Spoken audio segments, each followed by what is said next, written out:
Hey dolls, if I don't know you or if you haven't met me yet, my name is Jess. My Instagram handle is MiaDoll-in-Training. I had surgery with Dr. Mehio on December 12th, 2019. I had a BBL, so I had liposuction 360 and the fat was transferred to my hips and my butt. I have gained a following not because I have the hugest ass, but because I was able to break down the very, very intricate parts of the surgery and turn them around, package them up, and put a pretty little bow on them and present them to the surgery community in a way that we could all understand. There is a huge problem with dolls not getting the information that we need before surgery and not being totally prepared. And not only do we not get this information from the doctors or the coordinators, but it's hard to find in the surgery community itself. So I wanted to change that. And I think I've been pretty successful at a small start. If you don't know, I have recently written a book called the BBL Encyclopedia, which guides you through your entire BBL journey from start to finish. So in the months before, what you need to do to prep for your surgery, straight through to surgery day, and the book is heavy, heavy, heavy focused on how you can recover from your procedure and get the best results possible. Because really, let's be honest, if you're going to get a BBL, you really want to maximize your results and you want to come out with the most banging body that you could possibly get, right? So I'm here to help you do that. And today I wanted to talk about my experience with Cell Saver, my hemo level, and my trip to the ER. It was so much fun. So first, I just want to start by clarifying a couple of things. One, what is hemo? What is hemoglobin? Why do our levels matter? At what point? Is it too critical or too low to be eligible for a BBL? Is there a reason that I might not be eligible for a surgery? Yes, and I will answer those questions. Second, what is Cell Saver? How does it work? Do I need it? Is it really everything that it's hyped up to be? Are the doctors just trying to get my money? Is the clinic just trying to get my money? Is it really going to be used while I'm in surgery? I'll answer all of that. And I will also touch on my experience with my low hemo level, the things that I did before surgery in order to what I thought was prevent anything from happening, what actually did end up happening, and how you can be best prepared in case anything happens on your journey. So first I'll start by, let's just go over what hemoglobin is. So I'm gonna probably look up a couple things because I do want to be really clear that one of the things that I pride myself on is that I'm not just giving you bullshit information. In the surgery community, there's a ton of people who have a ton of opinions, and that's fine. I have my own. I have a ton of opinions I could give you all day long from here to next Tuesday, but this is not why we're here. We're here to get the facts, and in a situation as serious as this, I really want you guys to be armed with the knowledge, because the more you know, the better prepared you can be. And ultimately, pass that knowledge on to somebody else in the future. That said, the last year and a half that I've been in the surgery community, going on 2 years, really, I have been gathering information. And I have been gathering facts, and I have looked up my facts through words straight from the surgeon's mouth. I tried to, when I was doing research, I tried to stick to blogs from the clinics themselves, things that they published that would give us information. A lot of people don't even know that most of the clinics publish blogs and give us all the details that we really need to know. YouTube videos that surgeons have actually uploaded themselves Just like anything else, the surgeries are going to be very different because each individual doctor practices in different ways. So on one single topic, like hemoglobin, each different doctor is going to have a different way of explaining what it is and how it might affect us. So before we jump into this, I want you to know that the information that I'm relaying to you today, I have gathered from surgeons themselves and things that have been published by the clinics. I'm not giving you information that I learned from other dolls. I'm not giving you information that I fabricated from my experience and assume is right. I'm giving you information that is factual. So first things first, please know that. What is hemoglobin? Hemoglobin is a protein in red blood cells, and it carries oxygen from your lungs to the rest of your body. And that is super critical during a procedure like BBL because liposuction covers a lot of area and a lot of the body is affected. So for example, Lipo360 goes from the bra strap area down to your hips and all the way around. Some areas of the world, some doctors don't practice what they call Lipo360. I think the term was only coined fairly recently and only some doctors call it this. But when you're getting liposuction of the entire midsection, that actually covers several, also what clinics call areas. And that's a lot of body. That's a lot of body being affected. And when an instrument is being inserted and removed and inserted and removed and inserted and removed over and over and over again, that is going to traumatize the tissue inside our abdomen. And we're going to bleed and we are going to be affected by that blood. And if that blood is not healthy, if it does not have enough oxygen to help us recover, help us snap back, then we're going to have some problems. We're also going to have some problems during the surgery if that blood is like not at its healthiest either. So back it up a little bit. Before you even go into surgery, we're required to get all of these labs, right? I know everybody knows it's a pain in the ass. The lab and the approval process as a result of the labs is probably one of the most aggravating, complicated, frustrating, and annoying parts of the surgery itself, let alone recovering. It is necessary though, because in just one panel alone, the CBC differential, that has 7 or 8 tests alone in just that one panel that give doctors and surgeons the information that they're looking for. Super, super critical for them to be able to approve us for our BBL and tell us that we are healthy enough to move forward. So that's first. Hemoglobin is measured in a particular way, and it has to be at a certain level for us to be able to be eligible for the surgery. In most places, and I know that this is not all, so please do not quote me on all places, but in most places, our hemoglobin level has to be between a certain number in order to be healthy enough or considered healthy enough to have the surgery at all.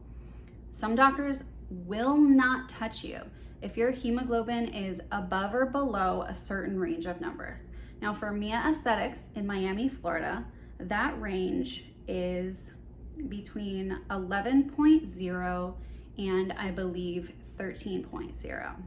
You are healthy enough to have surgery. It's not too high, it's not too low. You can have the procedure. Whether or not you're going to need a little assistance during that procedure is another story. And that's what they'll be able to see when we get our labs done. So I knew growing up, I'm a vegetarian. I have always had low iron. I've always had really heavy periods. And I'm not saying that these are definite indicators of what your hemoglobin level is going to be, but I knew personally that with my history and my blood tests that I've had in the past for other reasons, I knew that I might want to pay special attention to my hemoglobin as the day of my surgery approached. So I personally found it beneficial to get a at-home hemo test kit. So leading up to my labs, that's when the doctors find out what your levels are, when you go get your labs. And you actually get your labs 2 months before surgery.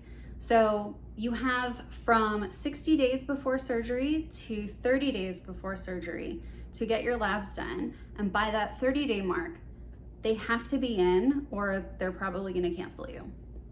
And within that time frame, you get your labs done.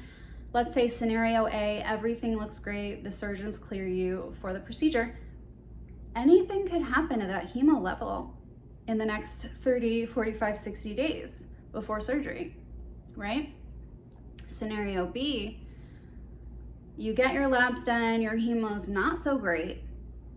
They are a little iffy about clearing you for the procedure.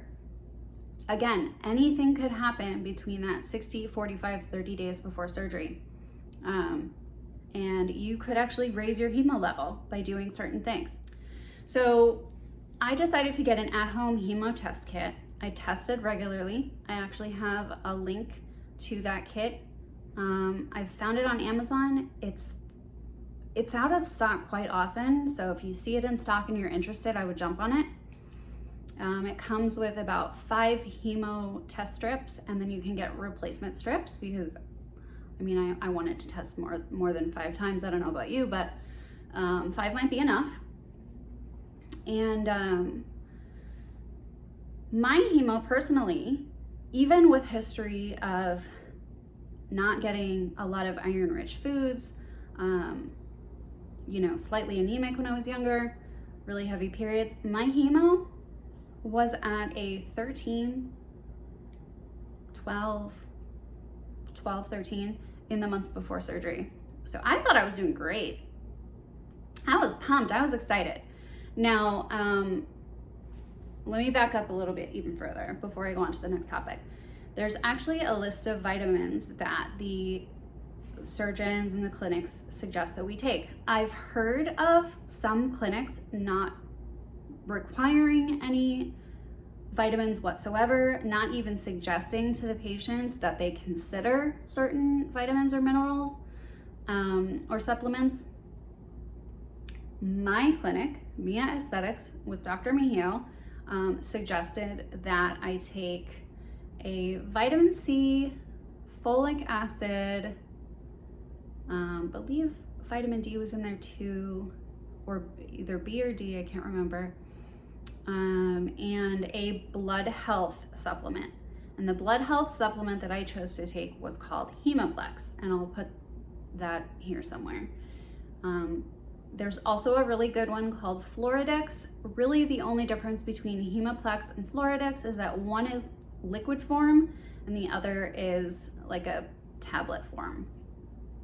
I personally don't like drinking my vitamins, but it's up to personal preference. I hear it also tastes really bad, so be prepared and have a really strong chaser because it's an iron-rich supplement. So it's gonna be, if you can imagine what iron tastes like,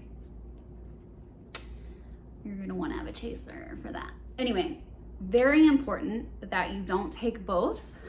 It's one or the other because they're both the same thing, and you don't want to double up and take the same supplement twice. Okay, right, we talked about the requirements of your hemo level to even be eligible for surgery. Now, what happens if I'm above or below that range? You cannot have surgery. You cannot have surgery, no matter what. I just wanted to pop in here and add an edit that I'm not exactly sure if your hemo level can be too high to have surgery. So don't quote me on the number being too high, but I definitely do know that your number can be too low and you can be canceled if your hemo is too low. I'm not sure if some clinics would allow you, if you were above or below a certain number at the time of your labs. I'm not sure if certain clinics would allow you to take the test again and keep your date and hope that you get your number up. But what I can tell you is that if your hemo comes back between 11.0 and 11.9, certain clinics will require you to add on what they call Cell Saver. Cell Saver is a controversial subject in the surgery community, and I'm not here to talk about anybody else's opinion on Cell Saver. I'm here to give you the facts, what is presented to us, and what my experience with it was. My experience is that, well, let me first tell you what Cell Saver is. Cell Saver is basically a device that they have in the OR while you're being operated on, and the device collects the blood that you lose during surgery. Let me read it exactly how it's written here. The device collects the blood you lose during surgery, cleans the blood, and returns the blood back to you. Not all plastic surgery clinics have Cell Saver technology, but Mia Aesthetics does have Cell Savers on hand for the patients in need. Now, again, the patients in need are gonna have a hemo level 11.0 to 11.9. They require you to add it on to your package, and I believe it's either $500 or $1,000 to add that on. They do this for your safety. Please just stop listening to what everybody says about Cell Saver. If you're within the range that it's required, it's required. Add it onto your package, get your surgery, and be on your way. Stop, there's nothing that you can do about it. There's certain things outside of your control. If your hemo level is one of them and you can't get that baby up higher than 11.9, get the money together and add it. And I'll tell you why. Because as I mentioned, I went into my surgery at fluctuating between 12 and 13. At the time of my labs, my hemo was 13. Added Cell Saver. I still added Cell Saver because I knew my history. I told you guys a little bit about that. I was vegetarian. I had low iron previously. I wanted to be safer than sorry. And I'm really glad that I added it because they used it during the procedure, and I still came out of surgery with a hemo at 8.3. I believe when you're at 8 or lower, now I'm very clear when I'm not sure about certain things, but I believe when you're at 8 or lower, you need a transfusion.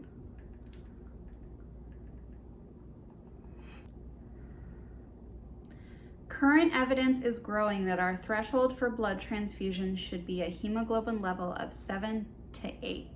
So my level was 8.3. Story time. I came home from my procedure. I had an Airbnb. I booked a private nurse. I did everything by myself. I recovered alone. I had no one in Florida with me. I had traveled from New York City at the time. I didn't have anybody come with me. I knew I needed to book a private nurse. Even if I did have someone come with me, even if I did have a friend or a family member, I knew I was gonna be booking a private nurse because I had read up enough about the procedure to know that I or someone else, whether they were in the medical field or not, were not going to know what the requirements for post-BBL recovery were going to be. I needed someone who was well-versed in recovery for BBL specifically to be by my side. I did know from experience and the surgeries that I've had, and I've had many throughout my life. I've had way too many to even get into here. But I've known that my experience with surgery has shown me that I do not recover very well. And again, whether or not I had someone with me that I knew and loved, I knew for sure that I was gonna need a caregiver to coach me or us through the things that we needed to be aware of as I began my recovery journey. I got back to my Airbnb after the surgery. I was not aware of anything. I was not aware of the ride back. I was not aware of getting out of the car. I was not aware of meeting my nurse. I was not aware of her walking me through the Airbnb at all.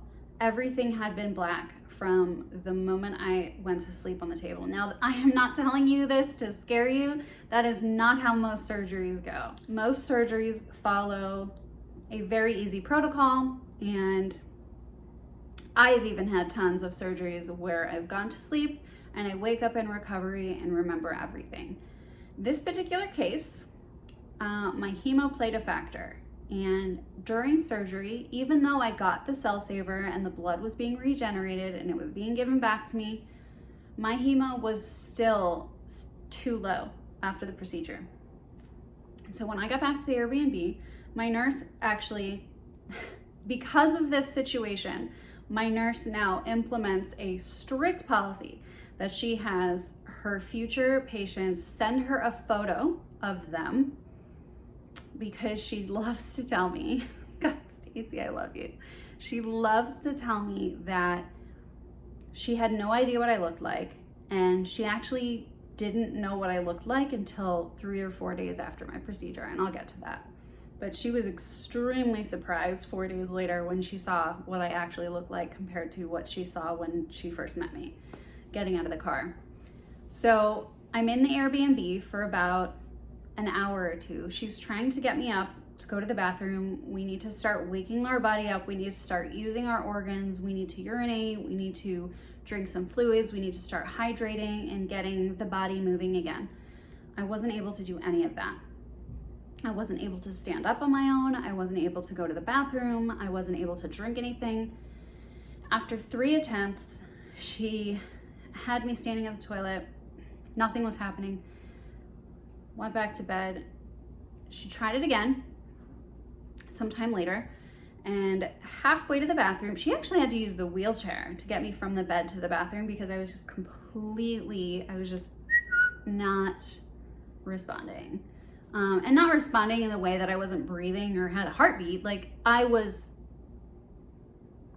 with her, I just wasn't there. And so there was no reason for alarm until she had me in the wheelchair, and God, if I could have her on this video. I don't remember any of this, but she tells me the story, and she's told it to me more than once. My eyes rolled into the back of my head. I went back and slid out of the wheelchair onto the floor. She thought I had a seizure.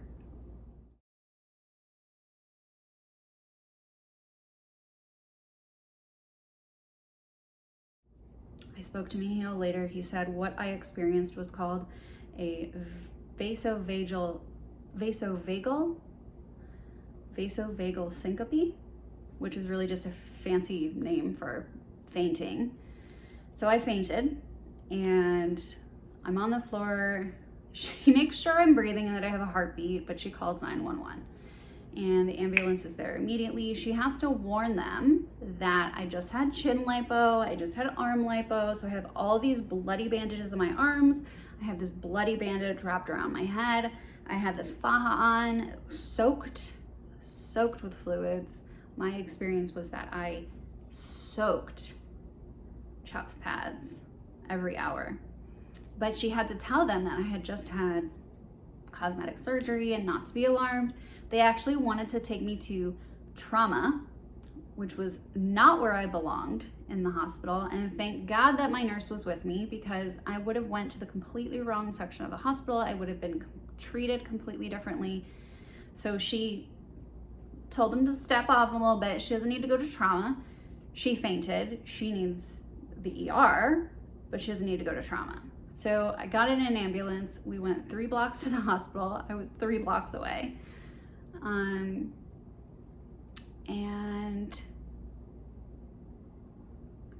that's that. I stayed in the hospital for 48 hours.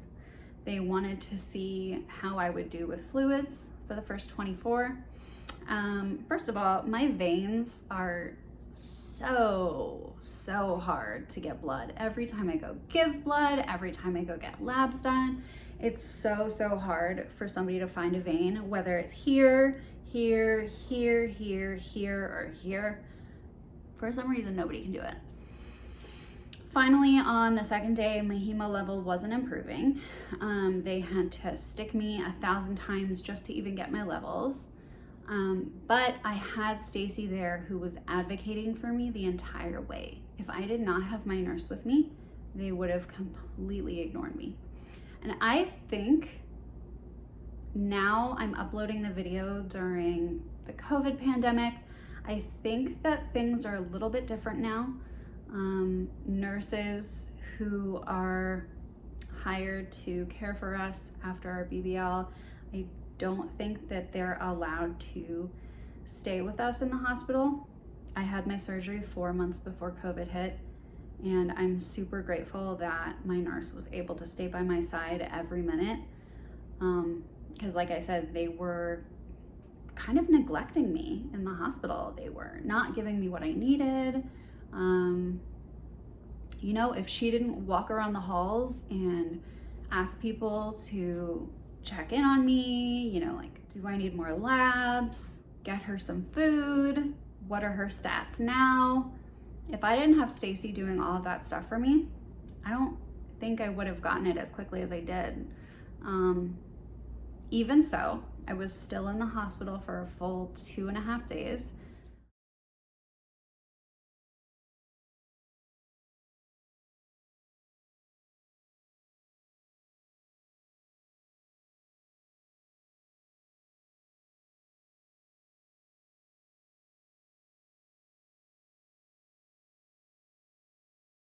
So I did not shower after my BBL till my 3rd day. So for all of you who are bitching about not being able to shower for 24 hours, count your blessings, baby. After the first 24 hours, the fluids did not help enough for me to, for the hemo level to raise. So going into the 2nd day, they determined that they will have to do a transfusion. I had 2 bags of blood. After the first one, I still wasn't feeling an improvement. They didn't see an improvement in me. They had to give me a 2nd bag. By the 2nd bag, halfway through, I felt like a completely different person. 48 hours later, I had resigned to the fact that this is how I was gonna feel recovering from a BBL, and I was feeling like death. And I was like, okay, I know everybody's warned me about this, like, I'm ready. If this is what I'm in for the next 3 to 6 months, I'm in it. I'm in it to win it, let's do this. Girl, that whole experience completely turned around after the 2nd bag. I was up, I was brushing my teeth. Nurse Stacy had gone back to my Airbnb a time or two. She got my toothbrush, she got me my sunglasses because the lights in the hospital were so bright. She got me some food that I had bought. She got me just some things, like I needed my phone charger. She brought my toothbrush, and I was able to brush my teeth in the hospital, and I was walking around. The first time I walked around after my BBL, I was 36 hours, 48 hours after surgery. I didn't even walk for that whole first 2 days. And we're up. Yay. Celebrating victory. Celebrating by brushing my teeth. It's been a rough couple of days, but she's doing it. Such a trooper. Girl. My Lord. Anyways, I digress. Oh, and while I was laying in the bed, waiting for the bags before the transfusion, I was talking to 2 or 3 other sisters that had just had surgery by Mehio as well. They were also in the hospital. I think out of like 6 or 7 of us that I was able to figure out had surgery by Mehio, in a range of like 1 or 2 days. One of us didn't go to the hospital. So fair warning, and I really don't give a shit what anyone else is gonna say about like Mehio and his track record or like Cell Saver's bullshit. Like, please, I'm not here for that, and you shouldn't be either. That is just unnecessary fucking bullshit. Dr. Mehio does really aggressive lipo. Be prepared for it. If you're having surgery with Dr. Mehio, just get the Cell Saver. Just tack it on and get it. I mean, my level was 13. My level was 13. I'm not here to tell you what to do. I'm here to tell you what happened to me and what I did. So, just be prepared. That's all. That's really the entire point of my videos, to just be prepared. I think I've covered everything that I wanted to cover. So, you can follow my journey on my Instagram page, Mia Doll in Training, Mia Doll _in_training. Updates about my book are available on Dolls in Training, Dolls _in_training Instagram page, and check out my website, which has tons of resources for you guys. A page on supplies, a resources page where you can find all kinds of pre-op and post-op instructions and supply lists and all kinds of other stuff that you might need. You can feel free to book a consultation with me if you're nervous about surgery, just not sure what to do. My prices are not outrageous. I feel like I'm asking a very reasonable amount for a 15, 30, 45-minute conversation, and I do this to help you guys. But the demand for this information is incredibly high because no one is giving us these details. And because of the volume of people that need the information, I have to charge. I just have to. My time, I have a job, I have a full-time job. If I didn't charge you guys, I would be spending my entire life doing this for free. And as much as I wish I could do that, I don't think anybody wants to work for free. But, so if you'd like to meet with me, I would absolutely love to sit down and talk with you and ease your fears and calm your mind as you step into this incredibly life-changing journey. This surgery has changed my life in ways that I cannot even begin to explain to you. It has changed my life. If you're on the fence, fucking do it. Pull the trigger. Let's fucking go. Let's change your life, girl. You are always one decision away from changing the rest of your life. Let's get it.